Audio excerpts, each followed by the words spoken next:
Excited because আমি প্রথমবার বাংলাদেশে এসেছি আর আমার ফার্স্ট সিনেমা আমি করতে চলেছি, তাই জন্য আজকের দিনটা আমার কাছে ভীষণ ভীষণ স্পেশাল। আমি ওভার এক্সাইটেড হয়ে আছি। আমি অনেকবার উপরওয়ালাকে থ্যাঙ্কস জানিয়েছি। খুব বেশি কিছু বলার পরিস্থিতিতে নেই আমি এখন, যেহেতু এত এক্সাইটেড, বাট আমি মনে করি যে আমি ভীষণ লাকি, কারণ আমি এত ভালো মানুষদের সাথে আমার ফার্স্ট সিনেমা বাংলাদেশে করতে চলেছি। থ্যাংক ইউ সো মাচ আজকে আসার জন্য। অ্যান্ড আমি কিন্তু আপনাদের ভালোবাসা নিতে এসেছি। আশা করবো আপনারা আমায় অনেক ভালোবাসা দেবেন। Thank you. Everyone is so nice. Entire team is so nice. আমাকে একবারের জন্য এটা ফিল করায়নি যে আমি বাইরে এসে অন্য জায়গায় এসে বাংলাদেশে এসে সিনেমা করছি। আমাকে নিজের বোনের মধ্যে একটু আগেই শেয়ারিং বলেছিল এই কথাটা যে ও আমার দিদি, তাই আমার মনে হয় যে এত আদর আপ্যায়ন ভালোবাসা আমাকে একদম নিজের মতো করে নিয়েছে, ফ্যামিলির মতো। তাই আমার একটু ভয় বা ওরকম কিছু নেই যে বাইরে এসেছি কাউকে চিনি না, এখন সবাই আমার ফ্যামিলি। তাই thank you so much. Thank you sir.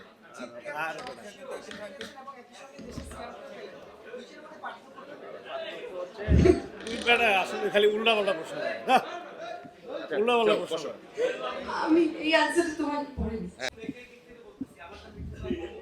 হ্যাঁ,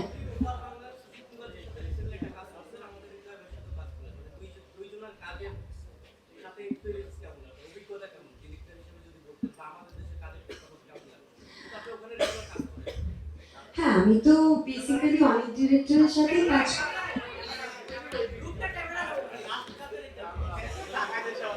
আমি ভয় পেয়ে গেছি। আমি তো বেসিক্যালি অনেক ডিরেক্টরের সাথে কাজ করেছি কলকাতায়। এখানে আমার প্রথম, তাই জন্য বাংলাদেশে আমার প্রথম ছবি হৃদয়ের সাথে।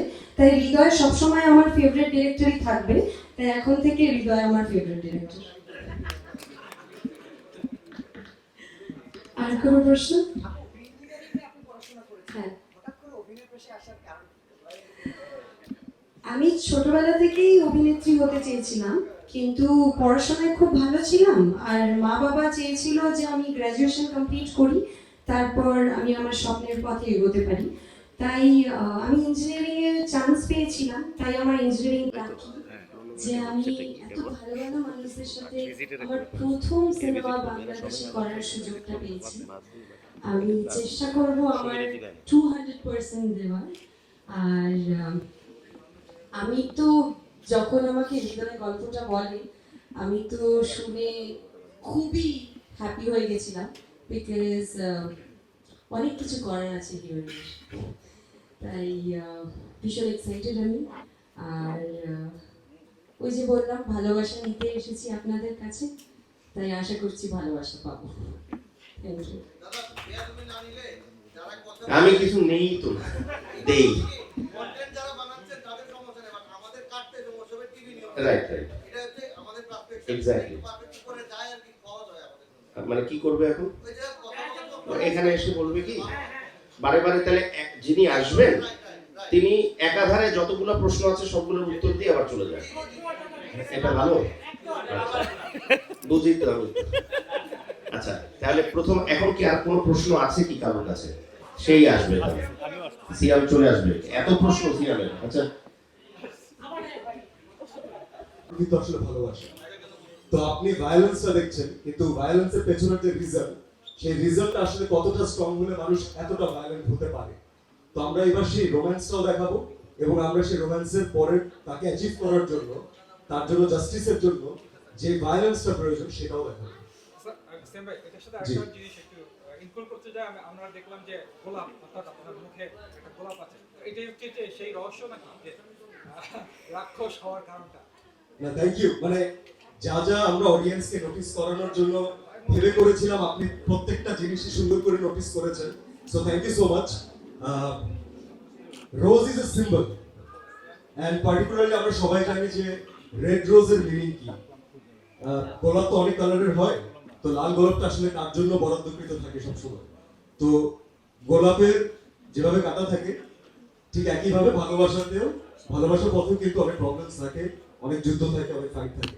সো ইনশাআল্লাহ এটাকে আমরা একটা সিম্বলাইজ হতে যেহেতু দেখিয়েছি, আপনি এটার পুরো মিনিংটা ইনশাআল্লাহ আমাদের টিজার ট্রেলারে কমপ্লিটলি দেখতে পাবেন। But thank you so much for noticing this.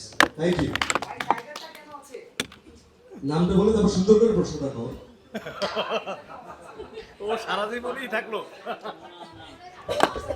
আচ্ছা, টাইগার কেন আছে এটা সবচেয়ে ভালো উত্তর আমার মনে হয় আমার ডিরেক্টর হৃদয় ভাই দিতে পারবে, উনি দিবে।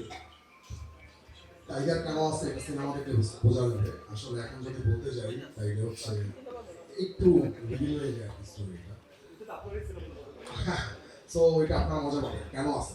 এখন কেন দেখাইছি এটা সিনেমা হলের পর্দায় বুঝতে পারবেন যে আচ্ছা এই কারণে এভাবে শুট করা হয়েছে। Thank you. ধন্যবাদ। সবকিছু মিল করে, গোলাপ ফুলে যেহেতু ভালোবাসা মিল করে তাহলে টাইগাররা এরকম একটা মিল করে। আচ্ছা, সুস্মিতার কাছে প্রশ্ন, সেটা হচ্ছে যে প্রথম তোর প্রশ্ন আমি যেমন বললাম যে খুবই